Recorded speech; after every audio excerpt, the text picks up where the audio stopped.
Oh, it is recording. Okay. How much battery do I have? Plenty. Oh, excuse me.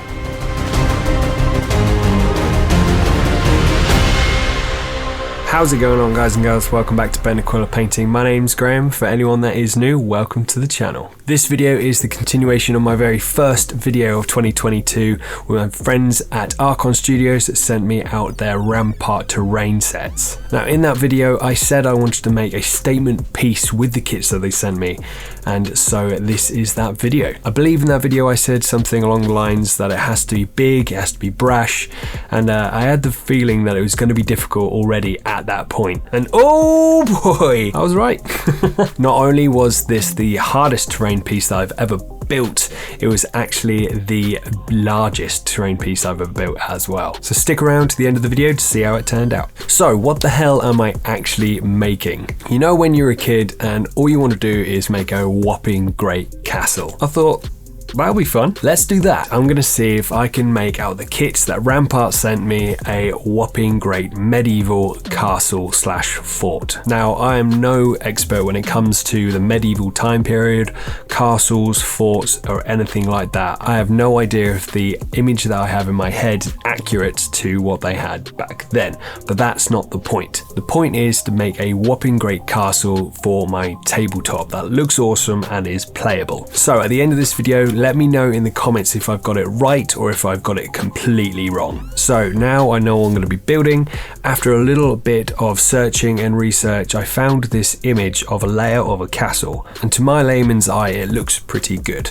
So that is what I'm going to go for. It has a keep, a gatehouse, a great hall, and even a chapel and a kitchen. And I like the overall ratio from buildings to curtain wall sections. So the kits that Archon Studios has sent me is the Eternal Cathedral, the Cobalt Foundry, and the new city ruins with the functional floors. These kits are all a part of their Rampart terrain sets. Now, if you like any of these sets, Rampart are now currently doing a Kickstarter for their 3rd edition Rampart sets. I'll put a link down below so you can have a look and get yourself some awesome terrain to make yourself some, maybe even a castle. So as I said, links to the Kickstarter down below. First things first is time to clip out all of the segments from the sprues. All in all, I have about 100 pieces of which to build this castle with. The majority of the segments that we have in these kits are wall segments and floor segments. Also, you have the pillars that can act as corners,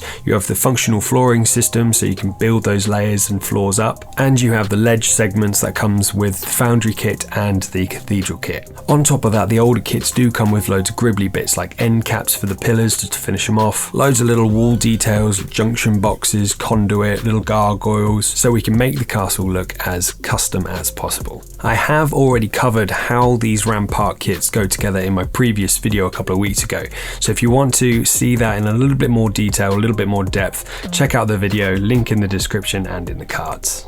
Now, the way I'm going to tackle this build is that I'm going to construct the buildings first and then connect them all together with the curtain wall. It was at this point I made the decision to keep the curtain wall as thick as one wall segment. I would absolutely love to have the curtain wall thick enough for miniatures to stand on in a game. Even though I've got loads of wall segments, I don't think I have enough to be able to have a functioning barricade wall. That being said, let's build this beast. So I start by building the main hall slash chapel and the keep, as they are the two largest, most prominent buildings. For the ease of my brain and your viewing pleasure, I'm just going to call the Great Hall Chapel section the hall. By the look of the layout I have, the keep is around half as long as the hall, but the same width. So I made the decision to have the keep the length of 2 main wall segments, and then the hall as long as 4. This is where I came to my first problem. The older kits don't fit with the new ruined city wall segments very well. This is because the sculpted edges of the walls fit into the detailed pillars on the cathedral and foundry wall sets, and the flat edges of the pillars and the walls of the city kits leave a sizable gap. To get round this, I simply trimmed down the parts of the older kits to get a straight flat edge. Now, I must admit I didn't do this for all of them. Why? Because I'm lazy. Also, if I wanted to change something down the road and it was already trimmed down, it wasn't going to fit properly, so I thought I would just take the hit and have a couple of gaps in the walls. I mean, it's a ruined fort / castle. It's going to have gaps in the walls anyway. I wanted my ruined castle to have some visual impact, and I wanted to do this, 1, with the shape of the castle that I chose, and 2, with adding height. I decided to have the walls a maximum height of 2 stories, but the buildings of the fort to have ruined segments on top to imply that there used to be a 3rd level.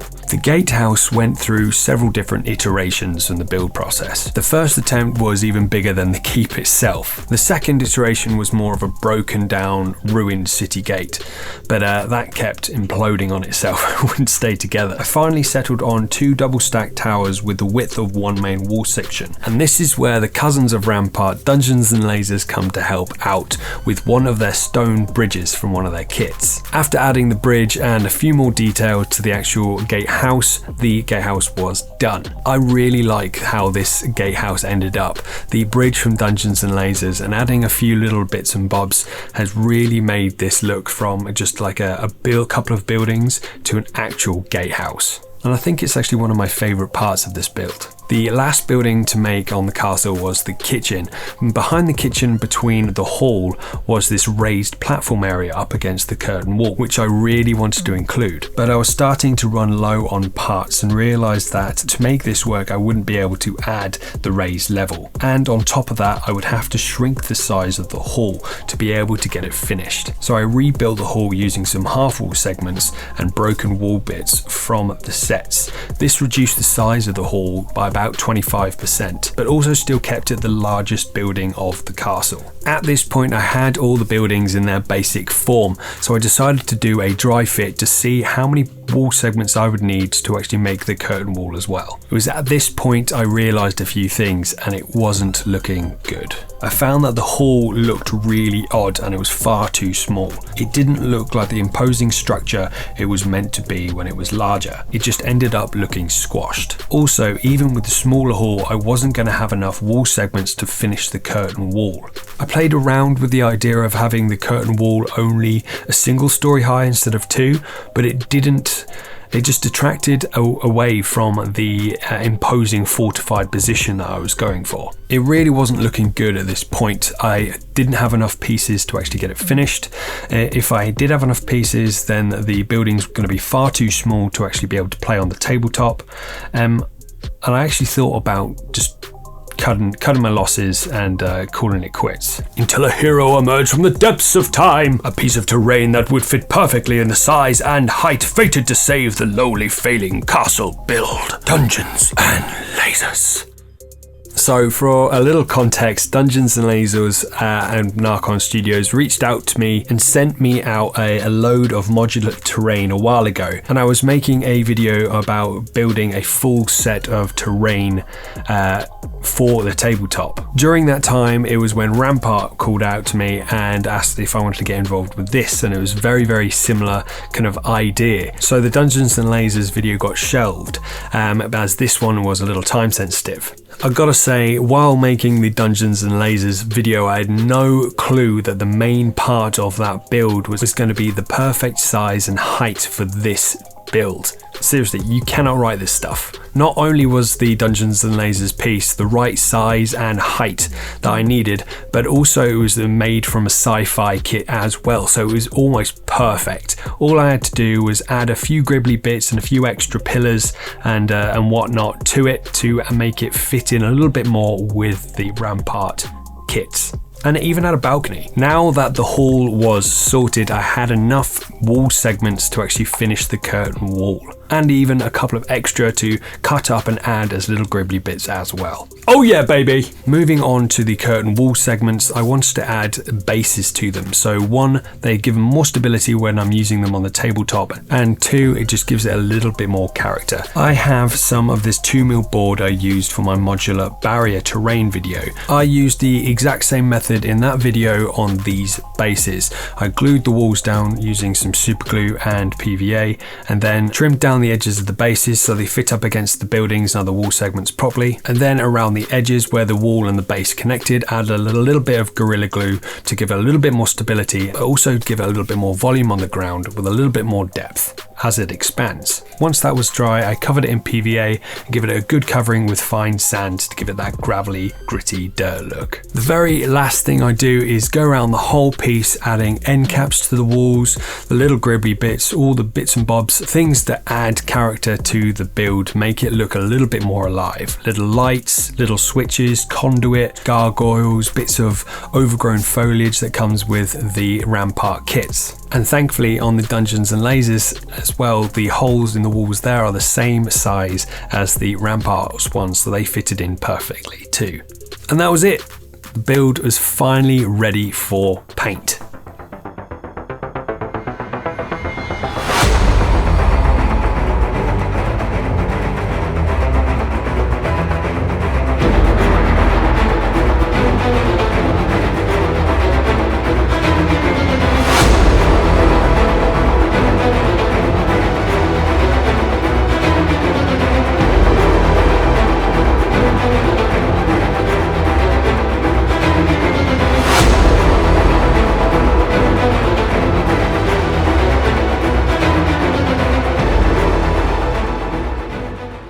Unfortunately, I'm going to have to leave it there for today, guys and girls. This video is already shaping up to be super long, and with the painting process, we're looking at about a half-hour video. So I'm going to break this video up into two. So in a couple of weeks, you'll see the second part of this Rampart build where you get to see it finished and painted. So tune in a couple of weeks and you'll get to see the finished, painted castle build. But what do you think of the castle build so far? Have you enjoyed joining me on this journey building the biggest terrain piece I have ever tried yet? If you have, don't forget to hit that like button and that subscribe button so you don't miss the second part of this castle build, and also all the other content here at Burnt Aquila Painting. If you really enjoyed the video and you want to help me and the channel out, the best way to do it is through my Patreon. I have 2 tiers over there and it really helps me get the little bits and bobs like paints, brushes, things like that to make these videos happen. Saying that, I want to say thank you to my newest Patreon, Stephen Young. You're a legend. Thank you so much. I really appreciate it, dude. Thanks for sticking around to the end, guys, and until next time. Peace!